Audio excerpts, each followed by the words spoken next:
Salam pemirsa, puji Tuhan, kita bertemu kembali dalam diskusi pendalaman Alkitab dari pelajaran Sekolah Sabat. Kita masih tetap fokus mengenai Allah Roh, dan kali ini kita akan pelajari Roh Kudus tersebut dan bagaimana menghidupkan kehidupan yang kudus. Dan kita akan pelajari kekudusan Allah itu apa? Bagaimana kekudusan Allah itu? Dan sifat dasar dari kekudusan itu. Dan di studio kita sudah ada Bapak Tobing. Shalom pemirsa yang diberkati Tuhan. Apa kabar Pak Tobing? Puji Tuhan, kabar baik. Dan di sebelah kanan saya ada Pak Kaunang. Ya. Luar biasa para pemirsa dan puji Tuhan. Apa kabar Pak? Luar biasa, fantastik Pak. Terima kasih. Baik pemirsa, sebelum kita mulai lebih dalam mengenai pembahasan pendalaman Alkitab kita kali ini, kita akan berdoa tentunya yang dipimpin oleh Bapak Kaunang. Silakan Pak. Bapak, kami tidak dapat menyelami pelajaran yang begitu sulit secara kacamata manusia. Tetapi puji Tuhan, Roh Kudus yang Tuhan sudah ajarkan dan kirimkan pada saat ini dapat membuka kacamata kami untuk melihat kepada referensi firman Allah. Terima kasih Bapak, terpujilah namamu. Dalam nama Yesus Kristus kami sudah berdoa. Amin. Baik pemirsa, kita harus menyadari bahwa kita ada keterbatasan di dalam mempelajari kealahan ini. Tetapi Allah, kita bersyukur Allah memberikan Alkitab melalui Roh Kudus, sehingga kita boleh gunakan ini, apa yang tertulis di dalam Alkitab, yang boleh membimbing kita mendapat pengertian lebih jelas mengenai kealahan Roh. Dan kali ini kita akan pelajari mengenai bagaimana menghidupkan kehidupan yang kudus.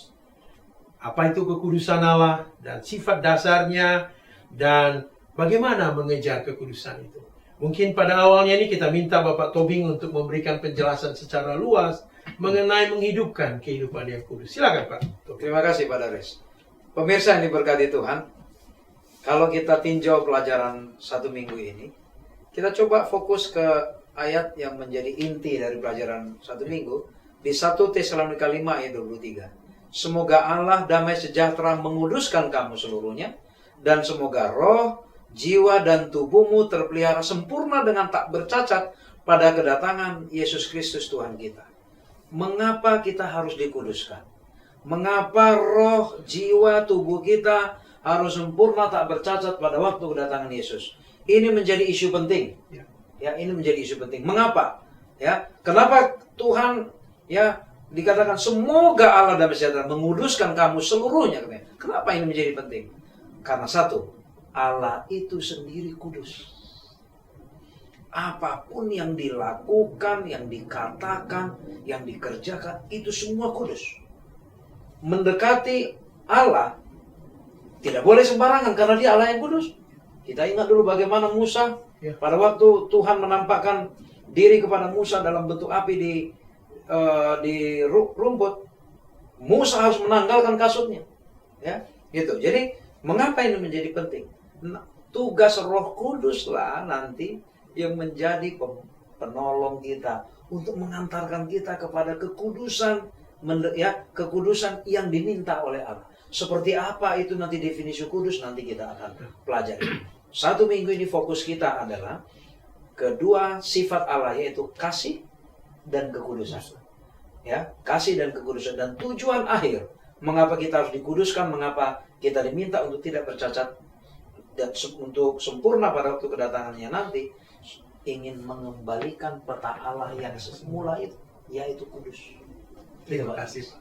Mungkin Pak Kaunang ini kita lebih dalamin lagi mengenai kekudusan Allah ini. Mungkin Pak Kaunang kasih gambaran lebih jelas. Tadi Pak Tobing udah mulai, mungkin silakan Pak Kaunang. Memang rekomendasi perjanjian baru dikatakan 1 Petrus 1:14-16. Rekomendasi yang diberikan oleh Petrus, Rasul Yesus yang luar biasa ya. Hendaklah kamu menjadi kudus sama seperti Dia kudus. Nah, yang menarik di sini adalah kadas atau kudus.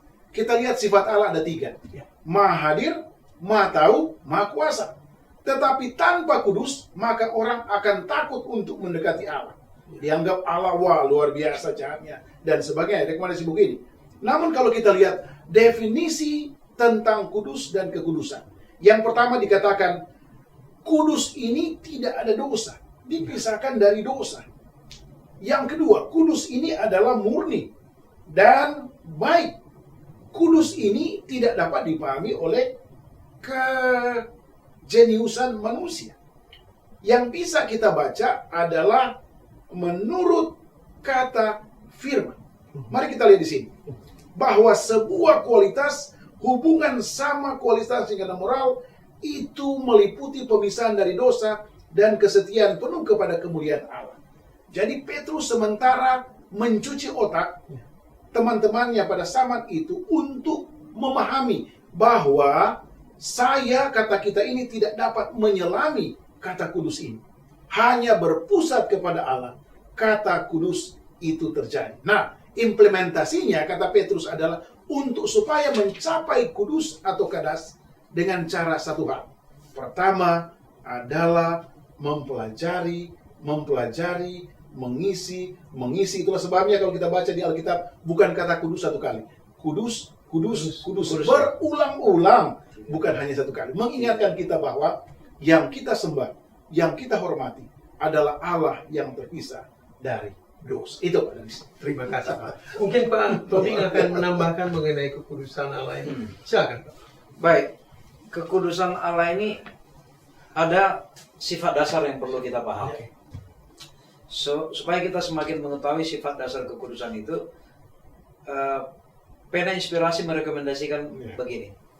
Kalau semakin dekat engkau datang kepada Yesus, di situ kamu makin jelas salahmu seperti apa, siapa engkau. Semakin nyata bagi kita ketidaksempurnaan kita. Jadi kalau kita mau semakin tahu kekudusan apa Allah itu dan semakin menyadari keberdosaan kita, harus datang kepada, semakin sering kita datang kepada Allah supaya kita makin tahu. Lalu mengapa kekudusan ini menjadi penting? Apa maksud Allah untuk kita? Pertama, kekudusan di Efesus 1 ayat 4, Efesus 5 ayat 25 sampai 27, lalu Ibrani 12 ayat 14 dikatakan, tanpa kekudusan tidak seorang pun akan melihat Tuhan. Di sini masalahnya.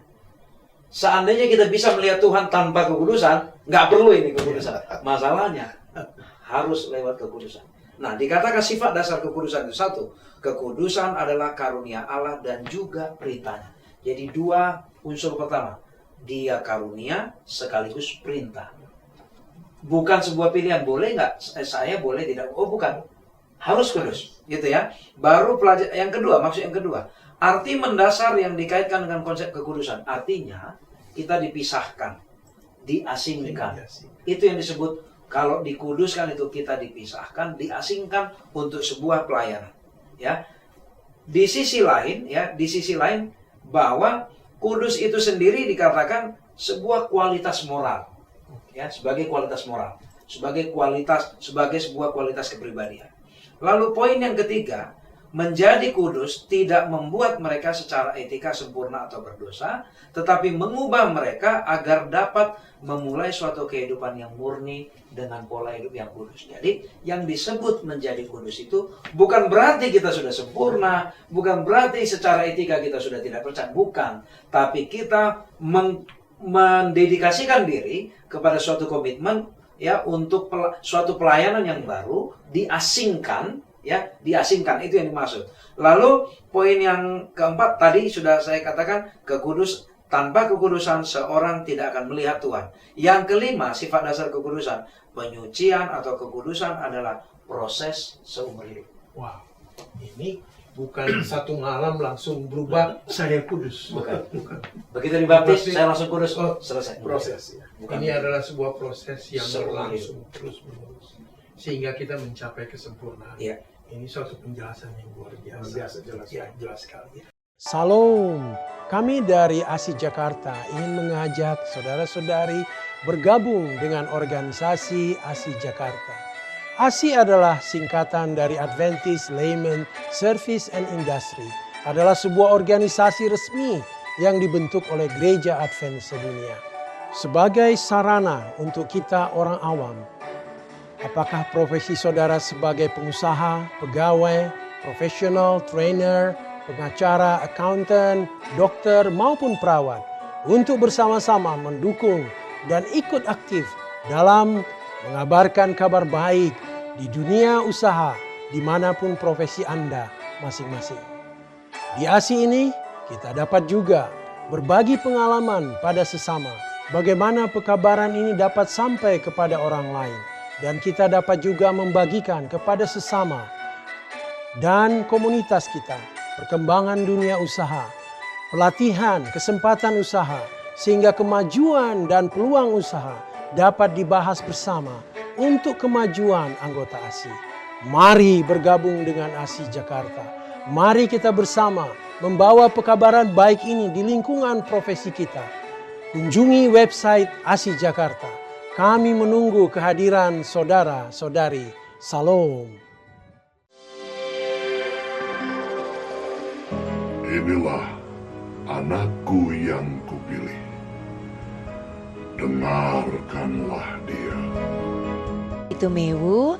Di dalam proyek Alkitab Suara ini saya berperan sebagai Maria Ibu Yesus. Sebetulnya apa yang tadi saya lakukan gitu ya, saya nangis gitu ya, membayangkan saya sebagai seorang ibu melihat anak saya disiksa, anak saya dihina, dipermalukan, dianggap tidak layak, bahkan penjahat aja bisa lebih dilayakkan daripada anak saya gitu ya. Itu sedihnya pasti luar biasa.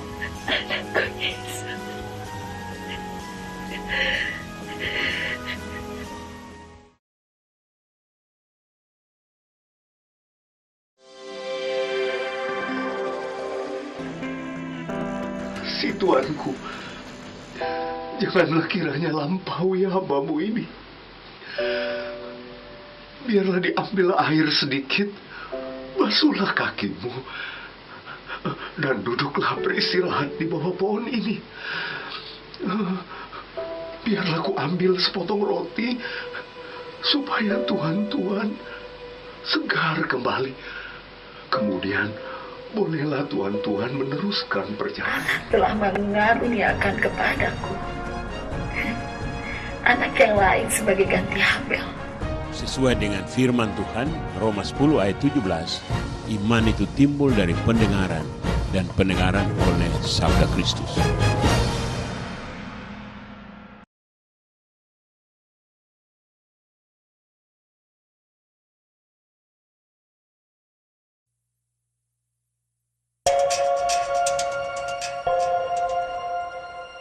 Alkitab Suara adalah sebuah Alkitab audio yang dikemas secara dramatis, dan di dalam setiap kitab, satu tokoh hanya diperankan oleh satu orang. Jadi hingga saat ini jumlah volunteer kami telah mencapai 600 orang dan itu akan terus bertambah. Kita juga menambahkan sound effect dan music scoring yang melibatkan live orchestra supaya kita yang mendengarkan bisa ikut mengalami kisah-kisah di dalam Alkitab dengan cara yang jauh lebih menarik tentunya.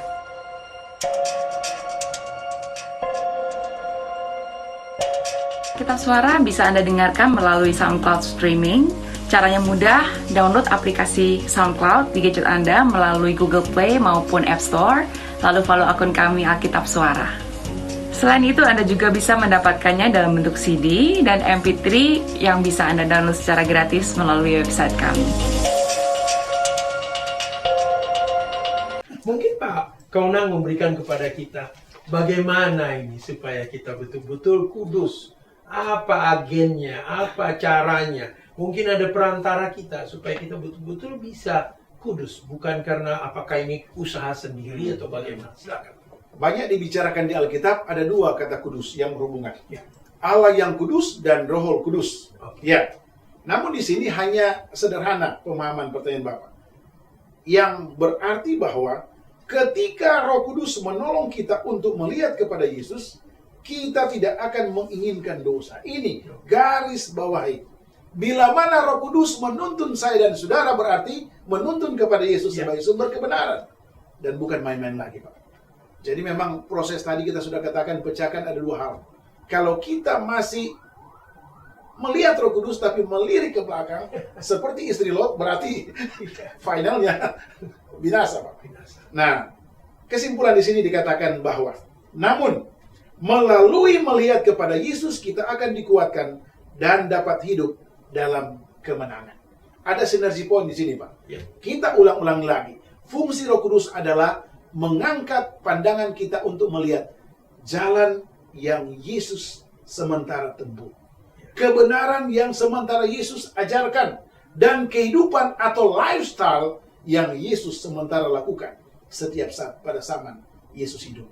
Inilah yang menjadi poin atau momentum penting mengapa Roh Kudus itu disebut agent. Ya, ini Pak yang menarik. Jadi kebutuhan kita Roh Kudus itu menjadi penting ya. Karena tanpa Roh Kudus itu sepertinya sulit bagi kita untuk menjadi kudus. Ya, meninggalkan kebiasaan kita yang lama. Dan seperti Pak Tobing tadi, ini suatu proses yang seumur hidup. Ya. Proses seumur hidup ya, dari hari ke hari membuat kita menjadi sempurna dan diasingkan dari dosa. Mungkin Pak Tobing ada tambahan lagi mengenai kekudusan ini. Silakan Pak Tobing. Baik, kalau kita masuk kita perdalam lagi mengenai pengudusan ini, ternyata ada peraturannya, Pak. Oh iya, oke. Ada peraturan. Jadi ada 3 kata kunci yang kita pegang: peraturan, kekudusan, dan hukum Allah. Kita dikatakan untuk memelihara hukumnya. Padahal kita tahu bahwa memelihara hukum bukanlah kita tidak diselamatkan karena hukum. Kita tidak diselamatkan karena kasih karunia. Tapi dikatakan, loh, mengapa peraturan kekudusan itu perlu sebagai wujudnya adalah harus mematuhi hukum Allah? Mengapa? Kok kaitannya dengan kekudusan? Mengapa dikatakan begitu? Hukum Allah itu kudus. Nah, di situ masalahnya. Pertama, hukum Allah itu kudus, benar, dan baik. Makanya dikatakan kita harus menurut kepada hukum itu. Karena kalau kita tidak menurut, kita sembrono orangnya, mana mungkin kita bisa mendekati kekudusan, karena hukum itu sendiri pun kudus. Ya, itu pertama yang kita harus catat ya. Yang berikut, menghidupkan kehidupan yang dipenuhi roh, artinya kita hidup sesuai dengan hukum Allah. Ya, jadi orang yang dipenuhi dengan roh hidupnya sesuai dengan hukum Allah. Loh, ternyata kaitannya sekarang tetap kembali kepada hukum. Harus ada penurutan. Dikatakan bahwa hukum itu adalah peraturan yang tidak pernah berubah. Ini yang sering dipahami berbeda oleh beberapa umat Kristen. Oh, hukum itu sudah disalibkan, kan gitu. Sudah nggak berlaku. Ya, hukum itu sudah nggak berlaku. Sering ada mengatakan begitu. Lalu dikatakan kalau kita menuruti hukum, itu legalisme. Ya, itu legalisme. Padahal dikatakan hukum Allah bukanlah jalan kita kepada keselamatan, bukan. Ya, sekali lagi, supaya kita selamat bukan menurut hukum. Hukum Allah bukan jalan kepada keselamatan, tetapi hukum itu jalan penuntun bagi mereka yang sudah diselamatkan. Kalau kita mengakui Yesus sudah menyelamatkan kita, hukum ini penuntunnya. Karena apa? Karena tabiat Allah di situ. Gambaran dari tabiat Allah kan? Iya. Kalau kita tidak punya penuntunnya, nggak sampai kita ke tabiat itu. Ya, lalu dikatakan lagi seperti ini. Kasih adalah tanggapan balik terhadap tindakan penyelamatan Allah. Bukti bahwa kita mengakui sudah diselamatkan, atau kita sudah diselamatkan, maka apa respon kita sebagai manusia? Kasih. Kasih itu yaitu menuruti hukumnya. Luar biasa. Saya kira cukup jelas ya Pak. Ya. Jadi gini Pak, kalau gitu kita perlu ini mengejar kekudusan dulu Pak. Penting kita mendapatkan kekudusan itu, karena Pak Tobing tadi bilang tanpa kekudusan ini kita tidak masuk ke dalam, tidak bisa melihat Tuhan. Iya. Jadi oleh sebab itu kita perlu mengejar kekudusan. Silakan Pak Kaula. Jadi para pemirsa perlu tahu bahwa kata kudus ini adalah berhubungan dengan Allah. Ya. Tidak ada berhubungan dengan siapa-siapa. Nah, faktor utama untuk berhubungan dengan kata mengejar di sini adalah yang pertama, kebiasaan. Kita lihat kebiasaan Yesus. Setiap pagi Yesus berdoa kepada Allah. Aplikasi bagi kita, maukah kita mengikuti tabiat Yesus ini? Setiap hari Sabat Yesus ke sinagog. Maukah saya dan saudara melakukan hal ini? Setiap hari Yesus menyembuhkan orang. Setiap hari Yesus mempraktekkan beberapa hal di sini. Kesabaran, kasih, kesetiaan, kebaikan, kemurahan, kelemah lembutan, dan penguasaan diri. Ditopang oleh Filipi 1 ayat 6. Nah, inilah yang menjadi kesulitan bagi kita. Namun, setelah kita mencerna beberapa poin yang kita sudah bahas di dalam pelajaran tadi, maka timbul satu inspirasi. Maukah kita membiasakan diri untuk melakukan apa yang Yesus lakukan? Dan apa yang Yesus perintahkan, bahwa ada penolong yang lain untuk membiasakan kita melakukan hal-hal yang kita sudah bahas tadi. Jalan kehidupan dan kebenaran. Dan poin yang terakhir dikatakan sebagai berikut. Kebutuhan kita yang terbesar di dalam kekudusan pribadi adalah waktu yang berkualitas. Beda ya, kuantitas dengan kualitas, Pak. Berkualitas bersama Allah ketika kita mendengarkan suaranya dan menerima kuasa yang baru dari firman-Nya, sementara dituntun oleh Roh Kudus. Jadi kekudusan ini sepertinya kita harus mulai sekarang juga. Amin, Pak. Kalau boleh saya tambah, Iya, mengenai mengejar kekudusan. Amin. Ya, ada beberapa poin.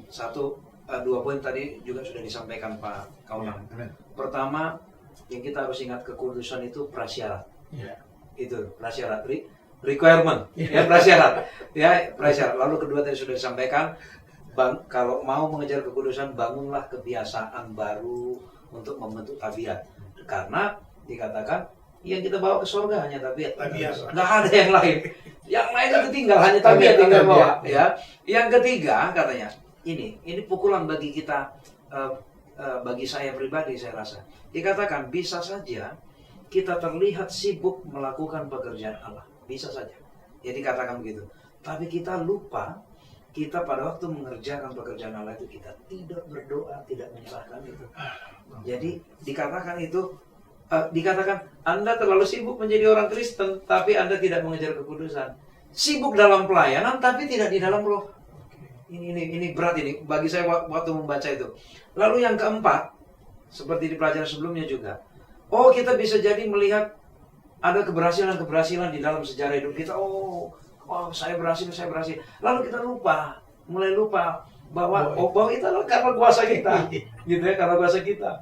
Lalu yang kelima, cara bagaimana supaya kita bisa mengejar kekudusan tadi sudah disampaikan.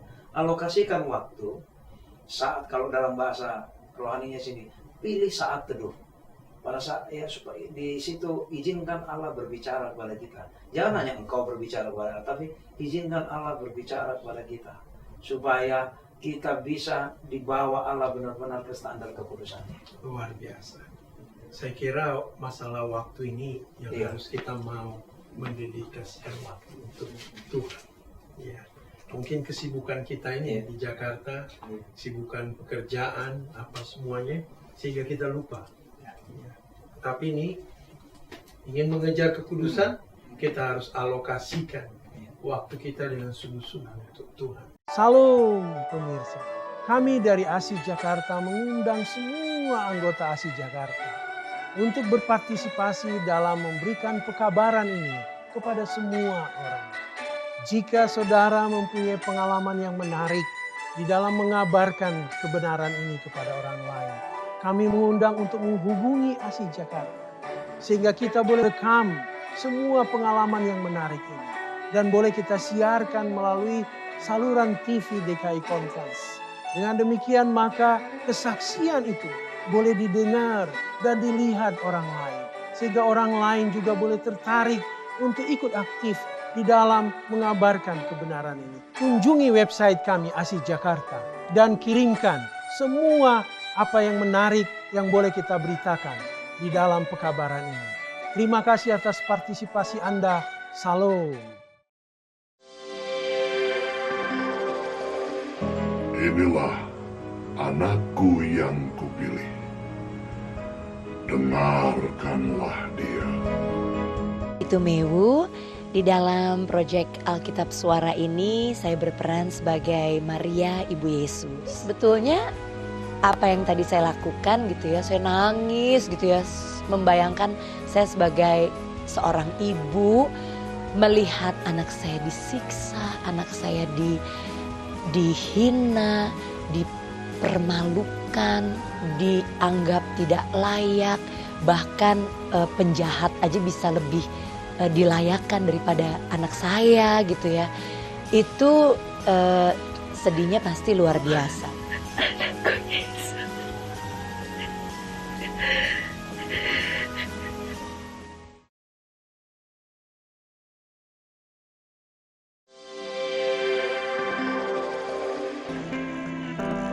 Si Tuanku, janganlah kiranya lampaui hamba-Mu ini.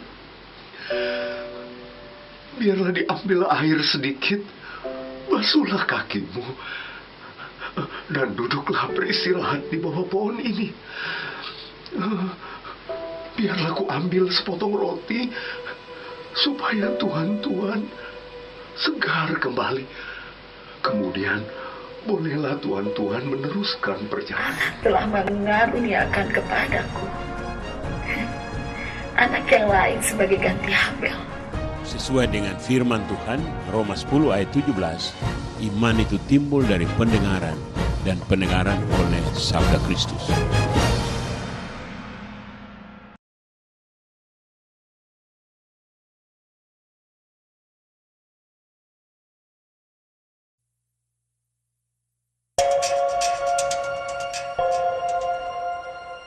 Alkitab Suara adalah sebuah Alkitab audio yang dikemas secara dramatis, dan di dalam setiap kitab, satu tokoh hanya diperankan oleh satu orang.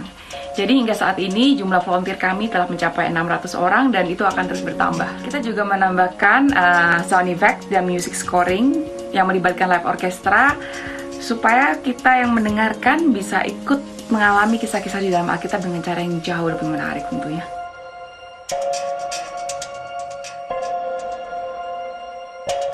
Alkitab Suara bisa Anda dengarkan melalui SoundCloud streaming. Caranya mudah, download aplikasi SoundCloud di gadget Anda melalui Google Play maupun App Store, lalu follow akun kami Alkitab Suara. Selain itu, Anda juga bisa mendapatkannya dalam bentuk CD dan MP3 yang bisa Anda download secara gratis melalui website kami. Mungkin ada tambahan dari Pak Kaunang, silakan Pak. Jadi komitmen yang pertama adalah kita lihat di dalam Ibrani 8 ayat 8 sampai 10. Ya. Kiranya inilah yang harus kita dengung-dengungkan setiap hari.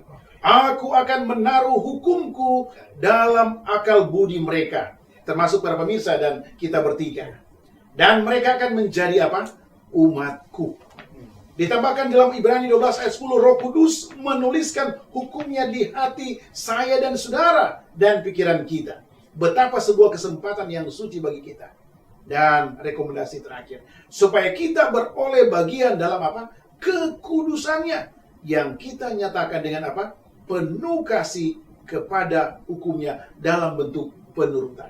Luar biasa. Ada tambahan dari Pak Tobi mungkin? Jadi, Simpulan. kalau bicara menghidupkan kehidupan yang kudus, Ya, tidak bisa dipisahkan dari menuruti hukum Allah. Karena hukum Allah itu kudus dan itu tabiat Allah di situ. Saya kira itu saja. Terima kasih Pak. Terima kasih banyak. Demikian pemirsa pendalaman Alkitab kita kali ini. Kami berharap bahwa pendalaman ini boleh memberikan pencerahan kepada pemirsa dan kita semua. Sehingga kita tetap mencari Roh Kudus, memohon pertolongannya, supaya kita boleh hidup suci selagi kita bisa. Dan untuk menutup diskusi pendalaman ini, kita minta Bapak Tobing untuk memimpin kita dalam doa. Baik, kita berdoa. Ya Allah Bapa di surga, Engkau sudah menyelamatkan kami Tuhan. Urapilah kami dengan Roh Kudus-Mu, agar kami boleh merespon keselamatan yang Tuhan sudah berikan, agar hidup kami Engkau dapati kudus, tidak bercacat pada saat Engkau menebus kami. Ya Tuhan, biarlah kami menyerahkan diri kami selama-lamanya sepanjang hidup kami ke dalam tuntunan Roh Kudus Tuhan, agar kami boleh Engkau tuntun selalu hidup di dalam kekudusan. Mohon ampun Tuhan dosa pelanggaran kami. Dengarlah ya Tuhan doa kami, dalam nama Yesus kami berdoa. Amin. Amin.